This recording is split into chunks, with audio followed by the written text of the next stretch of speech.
અને અમદાવાદના લાંભા વોર્ડમાં ત્રિપાંખીયો જંગ આ વખતે જામશે। ભાજપ કોંગ્રેસ અને અપક્ષ ઉમેદવાર વચ્ચે આ વોર્ડમાં જંગ જામશે। લાંભા વોર્ડમાંથી અપક્ષ ઉમેદવાર કાળુ ભરવાડ કે જેમણે ફોર્મ ભર્યું છે, પૂર્વ કોર્પોરેટર કાળુ ભરવાડે સમર્થકોની સાથે ઉમેદવારી નોંધાવી। લાંભા વોર્ડમાં ફરી જનતા ચૂંટીને લાવશે તેવી આશા પણ તેમણે વ્યક્ત કરી।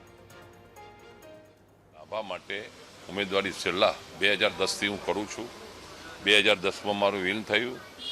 2015માં હું અપક્ષ તરીકે ઉભરેલો, ત્યારે પણ સામાન્ય મતે હારેલો। ત્રીજી વખત 2020માં અપક્ષ તરીકે ઉભર્યો તો પ્રજાએ મને ખોબલે મત આપી અને બહુમતીથી જીતાડેલો। આ વખતે લાંભાની જનતાના સાથ સહકારથી હું ઊભો છું અને લાંભાની જનતાના કહેવાથી હું અપક્ષ તરીકે ઉમેદવારી ભરું છું અને અમે જીતીને આવવાના છીએ એમને 100% ખાતરી છે।